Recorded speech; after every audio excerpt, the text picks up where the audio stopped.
student scholars in association with Goa Headmasters Association.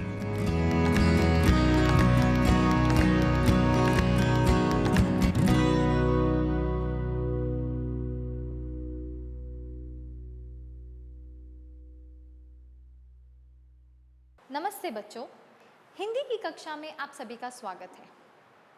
आज हम कुछ नया सीखेंगे, तो चलिए शुरू करते हैं। जैसा कि आप अपनी स्क्रीन पर देख सकते हैं, ये है हरिशंकर परसाई जी का चित्र। हरिशंकर परसाई जी के बारे में मैं आपको अधिक जानकारी दे देना चाहूँगी। उनका जन्म 22 अगस्त 1924 को मध्य प्रदेश में हुआ था। वो व्यंग्य लेखक के रूप में बहुत ही फेमस है, बहुत ही व्याख्यात है। उन्होंने ज़्यादातर व्यंग्यात्मक रचना लिखी है। व्यंग का मतलब क्या होता है? व्यंग का मतलब होता है टॉन्ट, इन इंग्लिश टॉन्ट हम उसे बोलते हैं। तो यहाँ पर वो हंसी मजाक में एक जो समाज में जो बुराइयाँ हैं उन पर व्यंग लिखते हैं, व्यंग लेख लिखते हैं। जैसे कि उनके विषय रहे हैं भ्रष्टाचार, शोषण, यानी शोषण का मतलब है एक्सप्लॉयटेशन, भ्रष्टाचार का मतलब है करप्शन। ओके, तो इस तरह के विषय वो चुनते हैं और उन पर वो व्यंग लेखन लिखते हैं। तो आज जो हम पाठ पढ़ने वाले हैं वो भी एक व्यंग्यात्मक रचना है जिसमें लेखक ने कल्पना की है। कल्पना का मतलब है इमेजिनेशन। ठीक है, तो चलिए पाठ की शुरुआत करते हैं। जो पाठ आज हम पढ़ने वाले हैं उसका नाम है भोलाराम का जीव। इस पाठ में मैं आपको बता देना चाहूँगी, भोलाराम का जीव, जीव का मतलब है आत्मा। तो इस पाठ में कुछ कैरेक्टर्स हैं, कुछ पात्र हैं जिनके बारे में मैं आपको बता देना चाहूँगी। सबसे पहला है भोलाराम का जीव, उसके बाद है धर्मराज, चित्रगुप्त, नारद, भोलाराम का परिवार यानी उसकी बेटी और माँ, और कुछ सरकारी कर्मचारी। ठीक है, प्रस्तुत व्यंग्य लेख में लेखक बड़े ही हास्यपूर्ण रूप से, हास्यपूर्ण ढंग से, हास्यपूर्ण का मतलब क्या है? हंसी मजाक में, मजाक में वो सरकारी अव्यवस्था पर प्रकाश डालते हैं। ठीक है, सरकारी कार्यालयों में जो अव्यवस्था चल रही है उसकी वजह से आम जनता को कितनी तकलीफ होती है, एक आम आदमी को कितनी तकलीफ होती है, वो इस पाठ में लेखक ने दिखाया है। तो चलिए पाठ की शुरुआत करते हैं। यहाँ से पाठ शुरू होता है। ऐसा कभी नहीं हुआ था। धर्मराज कर्म और सिफारिश के आधार पर लोगों को असंख्य वर्षों से नर्क या स्वर्ग में निवास स्थान अलॉट कर रहे थे, लेकिन ऐसा कभी नहीं हुआ था।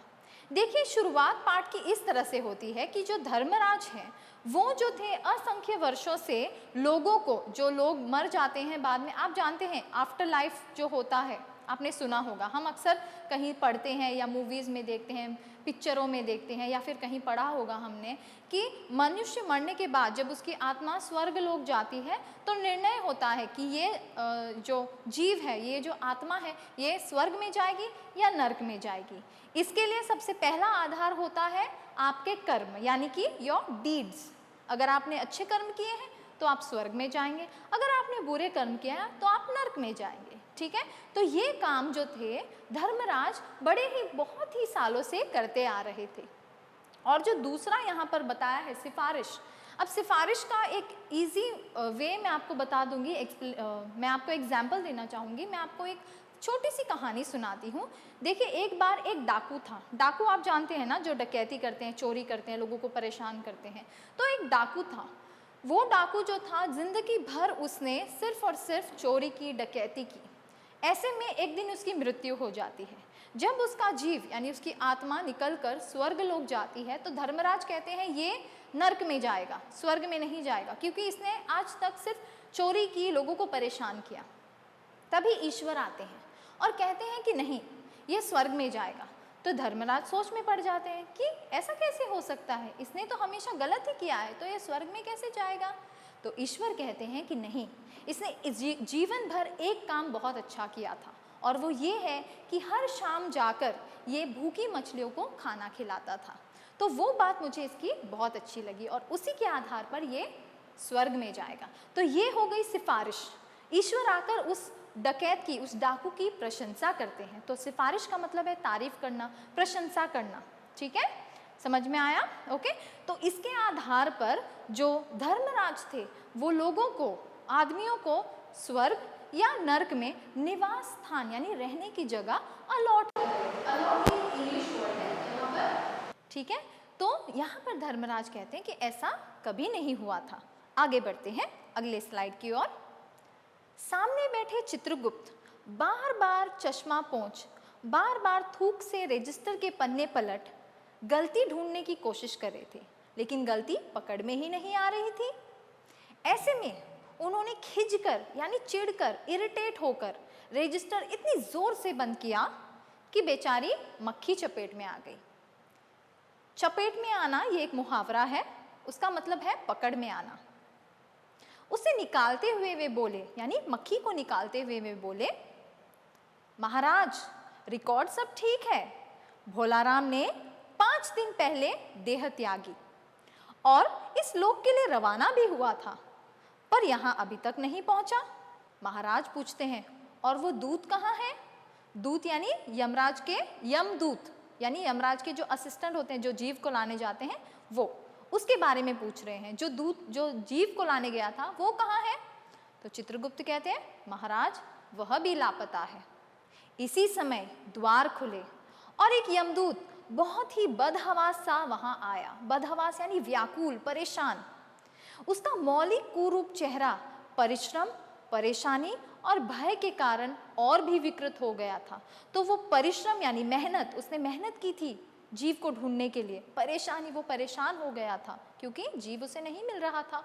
और भय, भय का मतलब है डर, वो डर गया था कि अब यमराज उसके साथ क्या करेंगे, और इसी वजह से वो और भी ज्यादा डरावना लग रहा था। उसे देखते ही चित्रगुप्त चिल्ला उठे, अरे तू कहाँ रहा इतने दिन, और भोलाराम का जीव कहाँ है? तो यमदूत जो है हाथ जोड़कर कहता है, दया निदान, मैं कैसे बतलाऊं कि क्या हो गया। आज तक मैंने धोखा नहीं खाया था, पर इस बार भोलाराम के जीव ने मुझे चकमा दे दिया। चकमा दे देना ये एक मुहावरा है, उसका मतलब है धोखा देना। 5 दिन पहले जब जीव ने भोलाराम की देह त्यागना यानी जब उसके शरीर से जीव निकल गया था, जान निकल गई थी, आत्मा निकल गई थी, तब मैंने उसे पकड़ा और इस लोक की यात्रा भी आरंभ की। नगर के बाहर ज्यों ही मैं तीव्र वायु तरंग पर सवार हुआ, त्यों ही वह मेरे चुंगल से छुटकर न जाने कहाँ गायब हो गया। इन 5 दिनों में मैंने सारा ब्रह्मांड छान डाला, पर उसका कहीं पता नहीं चला। छान डालना यानी बहुत ढूंढना, यह भी एक मुहावरा है। आगे बढ़ते हैं। यमराज क्रोध से बोले, अब यमराज को गुस्सा आ गया, मूर्ख, जीवों को लाते लाते तू बूढ़ा हो गया, फिर भी एक मामूली बूढ़े आदमी के जीव ने तुझे चकमा दे दिया। तो यमदूत डर जाता है, हाथ जोड़कर कहता है, महाराज मेरी सावधानी में बिल्कुल कसर नहीं थी। कसर यानी कमी, मैंने कोई कमी नहीं छोड़ी अपनी तरफ से। मेरे इन अभ्यस्त हाथों से अच्छे अच्छे वकील भी नहीं छूट सके। अभ्यस्त यानी एक्सपर्ट हो गया है, वो अनुभवी हो गया है वो जीवों को लाते लाते। पर इस बार कोई इंद्रजाल ही हो गया। इंद्रजाल का मतलब है जादू, इल्यूजन। चित्रगुप्त ने कहा, जब दोनों बात कर रहे थे तो चित्रगुप्त बीच में बोलने लगे कि महाराज आजकल पृथ्वी पर इस प्रकार का व्यापार बहुत चल रहा है। लोग दोस्तों को फल भेजते हैं और वे रास्ते में रेलवे वाले उड़ा लेते हैं। एक आदमी दूसरे आदमी के लिए कुछ भेजता है तो बाद में बीच में वो कोई और ही उड़ाकर ले जाता है। होजरी के पार्सलों में मोजे रेलवे अफसर पहनते हैं। जो पार्सल आते होंगे, जो ट्रेन से भी आते हैं ना पार्सल, कभी कभी आपने देखा होगा वो फट जाते हैं या टूटे हुए होते हैं। तो यहाँ पर लेखक कहते हैं कि वो जो पार्सल है उसमें से निकाल कर जो रेलवे अफसर हैं वो उसका इस्तेमाल करते हैं। मालगाड़ी के डिब्बे रास्ते में कट जाते हैं। देखिए क्या क्या हो रहा है धरती पर, ऐसा चित्रगुप्त उन्हें बता रहे हैं। एक और बात हो रही है, राजनीतिक दलों के नेता विरोधी नेता को उड़ाकर कहीं बंद कर देते हैं। कहीं भोलाराम के जीव को भी तो किसी विरोधी ने मरने के बाद भी खराबी करने के लिए तो नहीं उड़ा दिया। धर्मराज ने व्यंग से चित्रगुप्त की ओर देखते हुए कहा। धर्मराज को लगा कि चित्रगुप्त बेफजूल की बातें कर रहे हैं, तो वो कहते हैं, तुम्हारी भी रिटायर होने की उम्र आ गई है चित्रगुप्त। भला भोलाराम जैसे नगण्य दीन आदमी को किसी से क्या लेना देना होगा? भला नगण्य यानी कि गरीब, इतना गरीब कि उसके शरीर पर ढंग के कपड़े भी नहीं थे, और दीन का मतलब पुअर, गरीब। ठीक है, तो ऐसे आदमी से किसी को क्या लेना देना होगा? इसी समय कहीं से घूमते घूमते नारद मुनि वहां आ गए, नारायण नारायण करते हुए वहां आ गए। धर्मराज को गुमसुम बैठे देखकर बोले, क्यों धर्मराज, कैसे चिंतित बैठे हैं? क्या नरक में निवास स्थान की समस्या अभी हल नहीं हुई? देखिए, एक वक्त ऐसा आ गया था कि लोग जो थे बुरे कर्म करने के बाद, मृत्यु के बाद सारे के सारे नरक में जा रहे थे। तो नरक में जो रहने की जगह थी वो कम पड़ रही थी, निवास स्थान कम पड़ रहा था। तो नारद को लगा शायद उसी वजह से धर्मराज जो है अभी भी चिंतित हैं। वो कहते हैं कि नरक में अभी तक रहने की जगह का प्रॉब्लम सॉल्व नहीं हुआ, वो समस्या हल नहीं हुई। गुमसुम बैठना ये एक मुहावरा है जिसका मतलब है चुपचाप बैठना। धर्मराज ने कहा, वह समस्या तो कब की हल हो गई मुनिवर। नरक में पिछले सालों बड़े गुणी कारीगर आ गए हैं। कई इमारतों के ठेकेदार हैं जिन्होंने पूरे पैसे लेकर भी रद्दी इमारतें बनाई, रद्दी यानी कमजोर इमारतें बनाई हैं। बड़े बड़े इंजीनियर भी आ गए हैं जिन्होंने ठेकेदारों के साथ मिलकर भारत की पंचवर्षीय योजना का पैसा खाया। ओवरसियर हैं जिन्होंने उन मजदूरों की हाजिरी भरकर पैसा हड़पा जो कभी काम पर आए ही नहीं। ओवरसियर्स हैं जिन्होंने उन मजदूरों की हाजिरी यानी अटेंडेंस के लिए उन्होंने साइन किया, उन्होंने हस्ताक्षर किए और वो पैसे उन्होंने हड़प लिए उन मजदूरों के जो कभी काम पर आए ही नहीं थे। इन सब ने मिलकर बहुत जल्दी नरक में कई इमारतें तान दी है। वह समस्या तो हल हो गई, तो वो प्रॉब्लम तो बहुत पहले सॉल्व हो गई, वो समस्या तो दूर हो गई। पर एक बड़ी विकट उलझन आ गई है, एक बहुत बड़ी उलझन आ गई है। भोलाराम नाम के आदमी की 5 दिन पहले मृत्यु हुई। उसके जीव को यह दूत यहाँ ला ही रहा था कि जीव रास्ते में से चकमा देकर भाग गया। इसने सारा ब्रह्मांड छान डाला पर वह कहीं नहीं मिला। अगर ऐसा ही होने लगा तो पाप और पुण्य का भेद मिट जाएगा, तो कोई फर्क नहीं रहेगा पाप और पुण्य में, अगर जीव इसी तरह गायब होते रहे तो। नारद ने पूछा, उस पर इनकम टैक्स तो बकाया नहीं था? हो सकता है उन लोगों ने रोक लिया हो। उस पर इनकम टैक्स तो नहीं था, हो सकता है उन लोगों ने रोक लिया हो। चित्रगुप्त ने कहा, इनकम होती तो टैक्स होता, भूखमरा था। नारद, मामला बड़ा दिलचस्प है, मुझे उसका नाम और पता तो बताओ। मैं पृथ्वी पर जाता हूँ, मैं पता लगाता हूँ क्या हुआ है। चित्रगुप्त ने रजिस्टर देखकर बताया। अब वो चित्रगुप्त अपना रजिस्टर खोलते हैं और उसके बारे में जानकारी देते हैं। भोलाराम नाम था उसका। जबलपुर शहर में धमापुर मोहल्ले में एक नाले के किनारे एक 1.5 कमरे के टूटे फूटे मकान में वह परिवार सहित रहता था। उसकी एक स्त्री, 2 लड़के और एक लड़की थी। उम्र लगभग 65 साल थी। चित्रगुप्त ने रजिस्टर देखकर बताया। वो कंटिन्यू करते हैं, कहते हैं उसके बारे में और जानकारी देते हैं। सरकारी नौकर था, 5 साल पहले रिटायर हो गया था। मकान का किराया उसने 1 साल से नहीं दिया था, इसीलिए मकान मालिक उसे निकालना चाहता था। इतने में भोलाराम ने संसार छोड़ दिया। आज 5वां दिन है। बहुत संभव है कि अगर मकान मालिक वास्तविक मकान मालिक है तो उसने भोलाराम के मरते ही उसके परिवार को निकाल दिया होगा। इसीलिए आपको उसके परिवार की तलाश में काफी घूमना पड़ेगा। माँ बेटे के सम्मिलित क्रीदन से ही नारद भोलाराम का मकान पहचान गया। सम्मिलित क्रीदन यानी वो दोनों भोलाराम की मृत्यु पर रो रही थी, आंसू बहा रही थी। ठीक है, तो माँ बेटे की रोने की आवाज सुनकर वो समझ गया कि ये भोलाराम का ही मकान हो सकता है।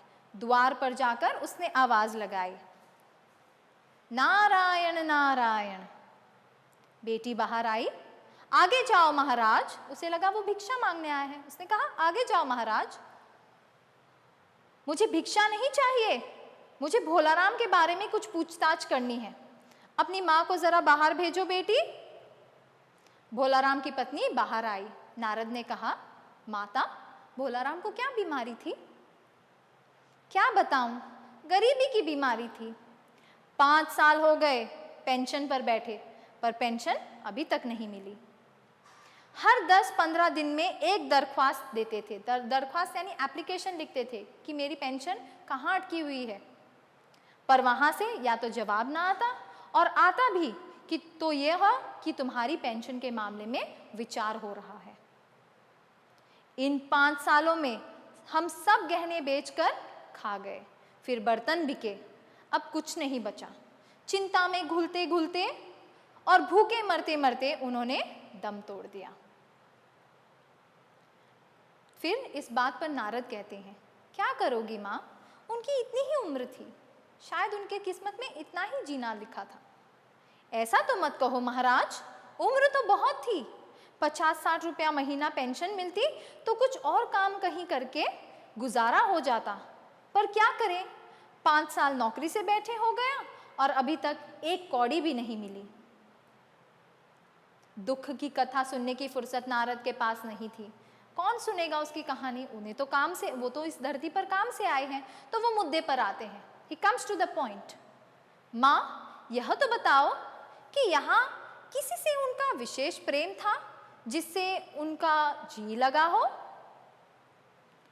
तो भोलाराम की पत्नी कहती है, लगाव तो महाराज बाल बच्चों से ही होता है। नारद कहते हैं, नहीं नहीं, परिवार के बाहर भी तो हो सकता है, मेरा मतलब है किसी स्त्री। तो भोलाराम की बीवी गुस्सा हो जाती है, बको मत महाराज, तुम साधु हो, कोई लुच्चे लफंगे नहीं हो, ये क्या बात कर रहे हो आप महाराज, बंद कीजिए अपनी बकवास। जिंदगी भर उन्होंने किसी दूसरी स्त्री की ओर आंख उठाकर भी नहीं देखा। नारद हंसकर बोले, हाँ, तुम्हारा यह सोचना ठीक है, एक अच्छी गृहस्थी का आधार है। अच्छा माता, मैं चला।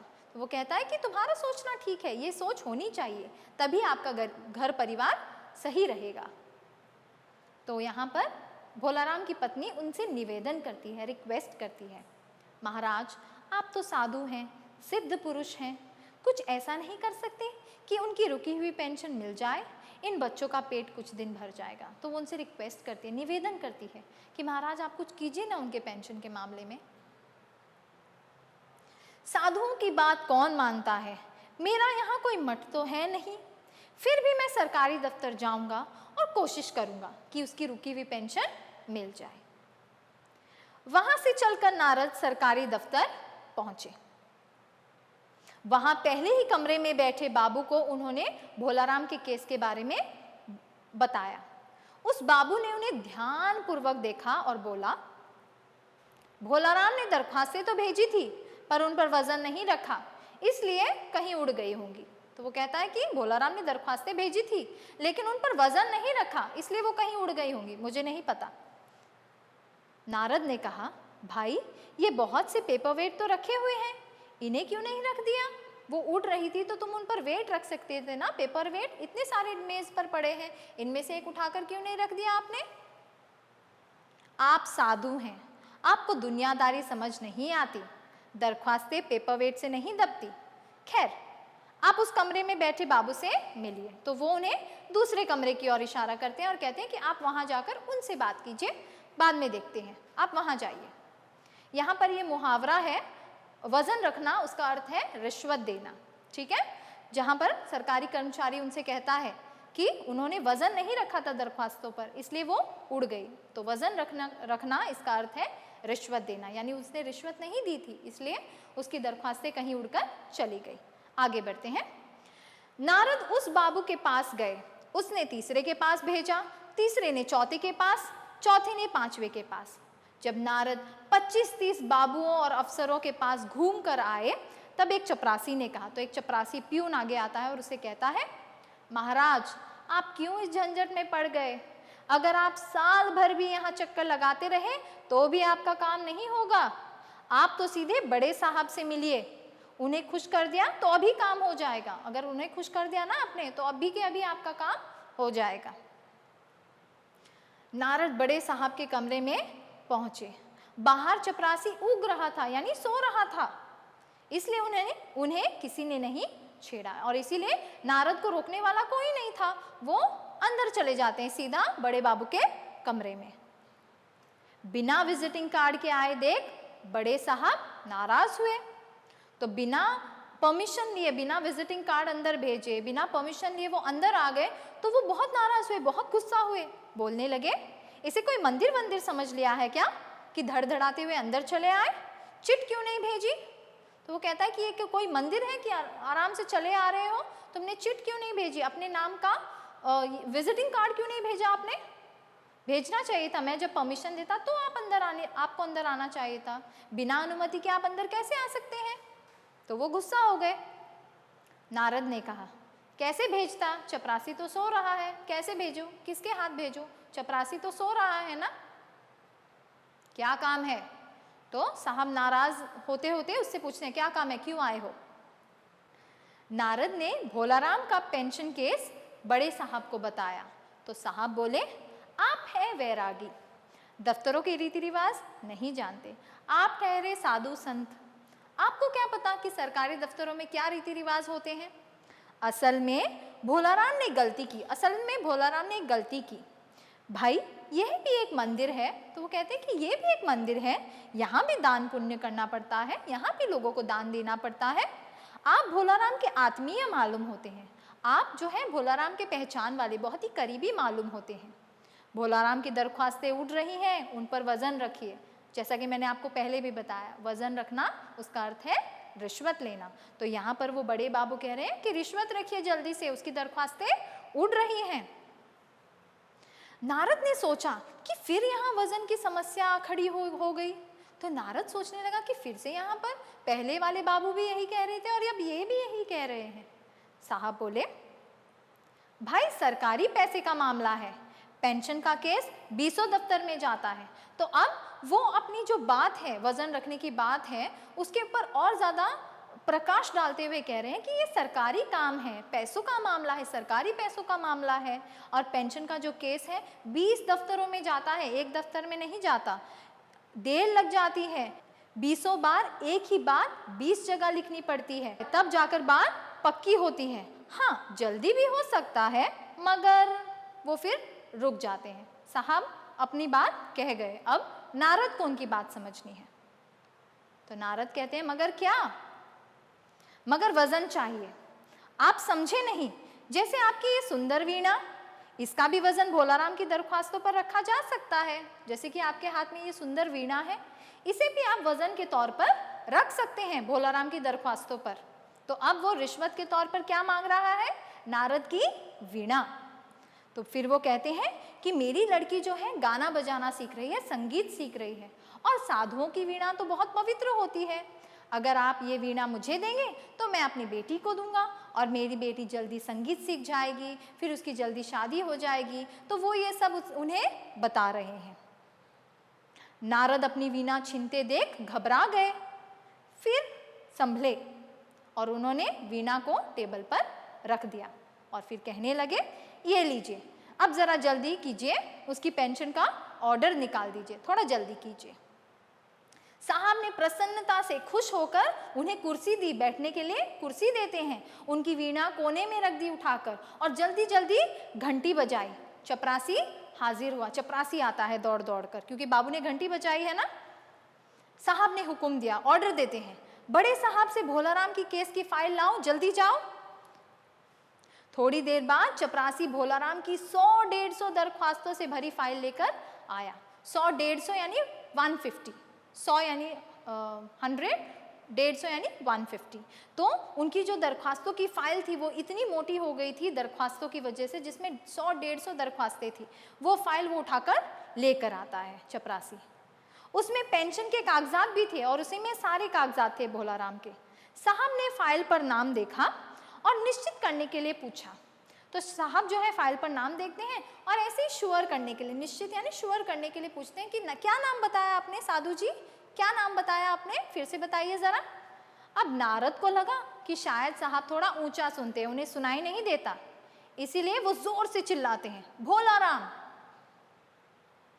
यहाँ पर ये मुहावरा है ऊंचा सुनना, जिसका मतलब है कम सुनाई देना। तो जैसे ही नारद ने जोर से चिल्लाकर कहा भोला राम, तो फाइल में से आवाज आई, कौन पुकार रहा है मुझे? पोस्टमैन है क्या? पेंशन का ऑर्डर आ गया? तो वो पूछता है, फाइल में से आवाज आती है, और आवाज क्या कह रही है कि कौन बुला रहा है? पोस्टमैन आया है क्या? मेरा पेंशन का ऑर्डर आ गया क्या? नारद चौंक गए। नारद सोचने लगे ये क्या हो रहा है, पर दूसरे ही क्षण बात समझ गए, लेकिन तुरंत बात समझ गए। बोले, भोला राम, तुम क्या भोला राम के जीव हो? फाइल में से आवाज आई, हाँ। नारद ने कहा, मैं नारद हूं, मैं तुम्हें लेने आया हूं, चलो स्वर्ग में तुम्हारा इंतजार हो रहा है। तो फाइल में से आवाज आती है, मुझे नहीं जाना, मैं नहीं जा सकता, मैं तो अपनी पेंशन की दरख्वास्तों में ही अटका हुआ हूं, यही मेरा मन लगा है, मैं अपनी दरख्वास्तें छोड़कर नहीं जा सकता। तो आवाज आती है भोला राम के जीव की कि मैं अपनी दरख्वास्तें छोड़कर नहीं जा सकता, क्योंकि उन्होंने अंतिम सांस तक वही काम किया था और इसी में उनका मन लग गया था, इसी में उनका जी लग गया था। तो आज हमने क्या देखा? भोला राम का जीव पाठ में हमने देखा कि भोला राम जीवन भर अभावों में व्यस्त रहा। अभाव यानी कमी, उसके जीवन में कमियां थी गरीबी की वजह से। रिटायर होने के 5 वर्ष बाद भी सरकारी कार्यालयों में व्याप्त रिश्वतखोरी के कारण इन्हें पेंशन नहीं मिली। इसी बीच उनकी मृत्यु हुई और यहाँ पर हरिशंकर परसाई जी ने एक व्यंग्यात्मक कल्पना की है कि मृत्यु के बाद भी भोलाराम की आत्मा जो है पेंशन की फाइल में छिप जाती है। भोलाराम की पेंशन को मंजूरी देने के बदले में रिश्वत के रूप में बड़े साहब क्या मांगते हैं? नारद की वीणा। इस तरह की काल्पनिक घटनाओं के द्वारा परसाई जी ने सरकारी कार्यालयों में मौजूद व्याप्त भ्रष्टाचार का कच्चा चिट्ठा खोला है। भ्रष्टाचार का मतलब है करप्शन। तो उन्होंने इस कहानी के द्वारा भ्रष्टाचार पर रोशनी डाली है जो सरकारी कार्यालयों में मौजूद है। समझ में आया? इसके साथ पाठ समाप्त होता है। धन्यवाद।